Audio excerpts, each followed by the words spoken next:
Normal screen के ऊपर। And दोस्तों नो डाउट आप सभी लोगों को पता ही है अभी की सबसे बड़ी ब्रेकिंग न्यूज़।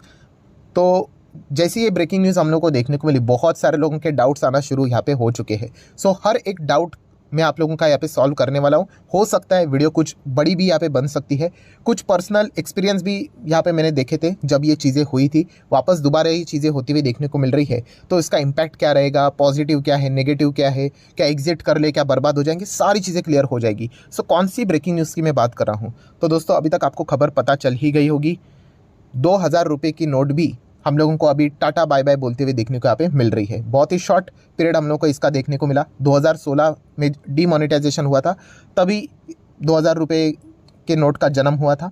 एंड उसके बाद हम कह सकते हैं हार्डली 6-7 साल ही हम लोग को इसका टाइम पीरियड देखने को यहाँ पे मिला है। सो 2,000 रुपये की नोट भी अभी दोस्तों यहाँ पे बैन होने वाली है। सबसे पहले तो मैं आप लोगों को क्लियर न्यूज़ क्या है वो बताना चाहूँगा। सबसे पहले क्लियर न्यूज़ ये है दोस्तों कि 2,000 रुपये की नोट मतलब क्या अभी से ही बैन हो गई है? तो दोस्तों बिल्कुल भी नहीं। मतलब अगर आप 2,000 रुपये की नोट लेकर अभी भी नीचे जाके कोई सामान खरीद के आओगे तो वो वैलिड है।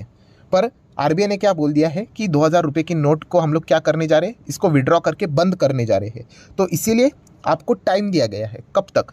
30 सितंबर तक का। मतलब अभी कौन सा चल रहा है? मई चल रहा है। मई के बाद जून, जुलाई, अगस्त, सितंबर। सो सफिशिएंट 4 महीने का टाइम है। सो आरबीआई ने कहा है कि आप बैंक में जाओ, 2,000 रुपये के नोट लेकर जाओ एंड वो नोट एक्सचेंज कर लो। 2,000 रुपये के बदले आपको 500-500 के मिल सकते हैं, 200, 100 के भी नोट्स यहाँ पे मिल सकते हैं।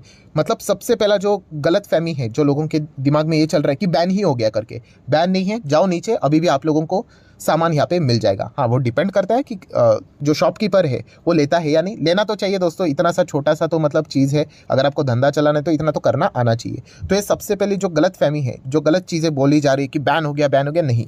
30 सितंबर का टाइम है, उसके बाद अभी एक्सटेंड होगा नहीं होगा वो मुझे नहीं पता। बट इतना तो मैं कह सकता हूँ कि 30 सितंबर तक आपके पास अगर 2,000 रुपये का नोट होगा तो आप उसको बैंक में जाके बदल सकते हो। इससे रिलेटेड कुछ रूल्स भी है, तो वो भी मैं आपके सामने यहाँ पे रखना चाहूँगा। जैसे कि मैं थोड़ा इसको नीचे नीचे नीचे स्क्रॉल डाउन कर लेता हूँ तो आप लोगों को पता चल जाएगा। सबसे पहले इंपॉर्टेंट चीज़, लिमिट। तो पर डे दोस्तों अगर मैं बात करूँ ना, तो 20,000 रुपये ही आप क्या कर सकते हो, एक्सचेंज कर सकते हो। मतलब 2,000 रुपये की नोट है आपके पास, ठीक है। एंड मान लीजिए अगर आपके पास कितने नोट्स है, 10 नोट है, तो ठीक है, एक दिन में 10 नोट मतलब कितने हो गए, 20,000। तो इतना आप एक्सचेंज कर सकते हो बैंक के पास जाके। मान लीजिए आपके पास 20 नोट है तो 2 बार जाना पड़ेगा बैंक, राइट। तो ये एक पॉइंट भी आप लोगों को पता है यहाँ पे बेसिकली होना चाहिए। एंड ये जो एक्सचेंज वाली जो स्कीम है ना कि बैंक में जाके चेंज करो, ये कब से लागू होने वाली है? स्टार्ट फ्रॉम 23 मई, ठीक है। तो कल परसों जाके ही शुरू मत, धावा मत बोल देना बैंक में जाके, ठीक है। तो यहाँ पे लिखा हुआ है। सो ये एक पॉइंट भी हम लोग को पता यहाँ पे होना चाहिए। देन दोस्तों तीसरा पॉइंट, अभी आप ये बोलोगे ही ना कि एक्सप्लेनेशन तो चाहिए कि आरबीआई ऐसा कर क्यों रहा है। तो बहुत ही सिंपल एक्सप्लेनेशन है कि जब डीमोनेटाइजेशन हुआ था तभी 89-90% हम लोग को 2,000 रुपये के नोट मार्केट में उतारे गए थे। एंड उसके बाद अगर आप देखोगे फिलहाल जो सर्कुलेशन चल रहा है बाजार में, 500 के है, 100 के है, 10 रुपया, 20 रुपया, 50 रुपया, बहुत सारे नोट्स है। बट जो 2,000 रुपये का जो नोट है ना, उसका सर्कुलेशन देखिए केवल 38% के आसपास ही बचा है। पुराने डेटा की बहुत ही कम बचा है। इसका अर्थ क्या है? इसका अर्थ बहुत ही सिंपल है कि 100 नोट थे, ठीक है, एंड उसमें से सिर्फ 37 है, तो बाकी बचा हुआ अगर 63 नोट्स किधर है? किसी ने तो स्टोर करके रखे होंगे।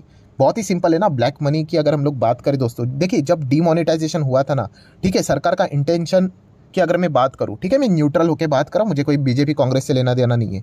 डीमोनेटाइजेशन था ना, अच्छा विचार था।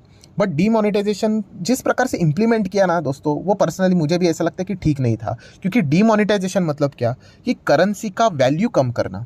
वैल्यू कम करना मतलब देखो मैं आपको एक एग्जांपल बताता हूँ कि पहले 1,000 रुपये का नोट था, ठीक है।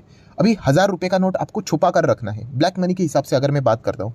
और मान लीजिए कि आपके पॉकेट, आपकी जो जेब होती है ना, उसमें सिर्फ 10 नोट ही फिट होते हैं। तो 1,000 रुपये के अगर आपने 10 नोट रख लिए पॉकेट में, तो कितना होता था? 10,000। बट बाद में क्या कर लिया, डीमोनेटाइजेशन कर लिया, ठीक है। बट 1,000 के बदले 2,000 लेकर आ गए। अभी तो ये और सिंपल हो गया कि अगर मेरे पॉकेट में 10 नोट ही रहते हैं, बहुत अच्छी बात है, 2,000 रुपये के नोट रख लूँगा तो 20,000 के नोट स्टोर होने लग गए। आप समझ रहे हो? मतलब गद्दे के अंदर पहले 10,000 रुपये के नोट्स, मतलब 10,000 क्वांटिटी टोटल अगर मैं बात करूँ, मतलब 10 क्वांटिटी के जितने भी नोट्स थे वो रहते थे, 10,000 उसकी वैल्यू थी। तो बाद में कितना होने लग गया? 20,000। सो इसके चलते क्या हो गया, ब्लैक मनी तो और भी यहाँ पे हम लोग को बढ़ते हुए देखने को मिले। लोगों के लिए मतलब जो बदमाश होते हैं उनके लिए तो और भी अच्छा होने लग गया कि कम सेंटीमीटर में ही काम यहाँ पे होने लगा।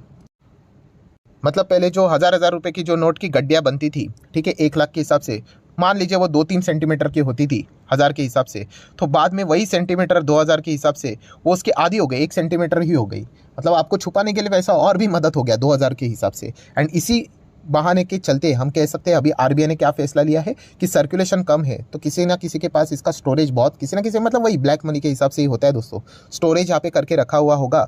तो इसके चलते मतलब कोई एक्सचेंज करने आ जाएगा तो प्रॉपर डेटा पता यहाँ पे चल जाएगा करके, ये उनका मतलब एक बेसिक धारणा है। एंड इसी चीज़ के चलते उन्होंने क्या किया है, आप चाहो तो बोल सकते हो 2000 रुपये का डीमोनेटाइजेशन उन्होंने फिलहाल तो यहाँ पे करके रखा हुआ है। सो दोस्तों अभी देखा गया तो इंडिया में हाईएस्ट करेंसी कौन सी रहेगी फिर, केवल 500 रुपये की करेंसी, राइट। एंड मैं आपको बताना चाहूँगा दोस्तों, अगर आप विदेश के मतलब जितने भी देश है उनमें जाके चेक कर लेना, मैक्सिमम देश में आप लोगों को जो करेंसी रहेगी ना वो 100 के आसपास ही देखने को मिलेगी, वो उससे ज़्यादा रखते ही नहीं है, राइट। अब जितना कम करोगे ना, एक्चुअल डिमोनेटाइजेशन उसको ही बोलते हैं कि आप अगर सिर्फ 100 रुपये की नोट रखो, 500 को भी हटा दो, जस्ट एग्जाम्पल दे रहा हूँ, तो आप कितना रखोगे छुपा कर, रख ही नहीं पाओगे, राइट। तो जितना कम रहेगा, आप अमेरिका में देखिए डॉलर कितना बनता है मैक्स टू मैक्स, राइट, बाकी कंट्री में भी देख लेना, तो पैसा छुपाने के चांसेस बहुत कम हो जाते हैं। ऑब्वियसली जीरो नहीं हो जाएंगे, कोई ना कोई रास्ता वो ढूंढ ही लेते हैं, बट बेसिक चीज़ें तो इस प्रकार से यहाँ पे करनी चाहिए। तो ये सारी चीज़ें हम लोग को देखने को मिल रही है। अब आ जाते हैं दोस्तों सेकंड इंपॉर्टेंट न्यूज़ के ऊपर। न्यूज़ मतलब जो सवाल पूछा जा रहा है, कौन सा सवाल, कि इसका इम्पैक्ट शेयर मार्केट के ऊपर क्या पड़ेगा। अभी जो बिगनर है वो बोलेंगे सर इसका इम्पैक्ट क्या पड़ेगा शेयर मार्केट के ऊपर, कुछ भी नहीं। ये सवाल पूछने वाले वो व्यक्ति है, उन्होंने डीमोनेटाइजेशन जो 2016 में हुआ था उन्होंने देखा होगा, और उसके नेक्स्ट दिन बाजार में क्या हुआ था वो भी उन्होंने एक्सपीरियंस किया, इसलिए वो ये सवाल पूछ रहे हैं। तो दोस्तों जिन्होंने नहीं देखा मैं उनको थोड़ा सा याद दिलाना चाहूँगा कि जब डीमोनेटाइजेशन हुआ था 8 नवंबर को हुआ था, तो 9 नवंबर 2016 को जो मार्केट था दोस्तों वो 6% क्रैश हुआ था। पॉइंट के हिसाब से मत जाना, क्योंकि पॉइंट के हिसाब से अगर आप जाओगे तभी का सेंसेक्स अलग था, 25-26 हज़ार पे चलता था, निफ्टी तभी 8,000 पे चलता था, अभी हम लोग 18,000 पे चल रहे। तो उस हिसाब से लगेगा अरे केवल 500 पॉइंट ही गिरा था, अरे सेंसेक्स केवल 1700 पॉइंट गिरा था, नहीं, 6% परसेंटेज के टर्म में बात करते हैं, 6% क्रैश हुआ था हम लोग को निफ्टी एंड सेंसेक्स की अगर हम लोग बात करें तो। पर दोस्तों यहाँ पे कहानी में थोड़ी सी ट्विस्ट है कि ये 6% में अगर देखा गया तो सिर्फ डीमोनेटाइजेशन की वजह से ये क्रैश नहीं हुआ था। अगर मतलब अगर आपको याद होता होगा तो 2016 की अगर मैं बात करूँ, उसी दिन 8 नवंबर 2016 में क्या चल रहा था, यस, अमेरिका में प्रेसिडेंशियल इलेक्शन चल रहे थे, और वो इलेक्शन इतने कांटे के टक्कर के थे दोस्तों, पूरे दुनिया भर के बाजार को कोलैप्स करके रखा हुआ था। सो सिर्फ डीमोनेटाइजेशन की वजह से मार्केट क्रैश हुआ था 6%, ऐसा बोलना थोड़ा सा मुझे गलत लगता है, क्योंकि ये जो प्रेसिडेंशियल इलेक्शन भी थे, ठीक है, राष्ट्रपति चुनना जाने वाला था किधर, अमेरिका में, तो इससे रिलेटेड हम लोग को ज़्यादा पैनिक देखने को मिल रहा था, क्योंकि ओवरऑल ग्लोबल मार्केट में हम लोग को पैनिक देखने को मिल रहा था। तो ये भी पॉइंट हम लोग को पता होना चाहिए। हाँ, नो डाउट डीमोनेटाइजेशन का भी कंपोनेंट हम लोग को जरूर देखने को मिल रहा था, बट मैक्सिमम जो डिस्टर्बेंस था वो अमेरिकन बाजार की ओर से देखने को मिला था। देन दोस्तों हम लोग बात करेंगे कि ठीक है इंडियन मार्केट के ऊपर थोड़ा सा नेगेटिव फर्क पड़ा था, बट सेक्टर वाइज दोस्तों जो फर्क पड़ा था ना वो बहुत ही ज़बरदस्त पड़ा था। मतलब कौन से ऐसे सेक्टर है जिनके ऊपर नेगेटिव इम्पैक्ट पड़ा था वो मैं आपके सामने रखूंगा, एंड ऐसे कौन से सेक्टर जिसके ऊपर पॉजिटिव इम्पैक्ट पड़ा था वो मैं आपके सामने रखूंगा। कब? जब डीमोनेटाइजेशन हुआ था। सो उसी चीज़ को पकड़कर अभी ये आगे की बातों को हम लोग कंटिन्यू करेंगे। देखिए इसमें कोई रॉकेट साइंस नहीं, आप सोच कर देखिए, आपके पास 2000 रुपये के नोट है, ठीक है, आप कौन सी चीज़ सामान है जो कि उससे खरीद सकते हो, राइट। तो वो सामान क्या करेंगे, आप खरीद नहीं पाओगे। बेसिकली अगर आपका पहला इंटेंशन क्या रहता है कि फटाफट जाके इन चीज़ों को बदल ले करके, नोट को जाकर बदल ले करके, सो जो कंपनियां उनसे रिलेटेड बिजनेस करती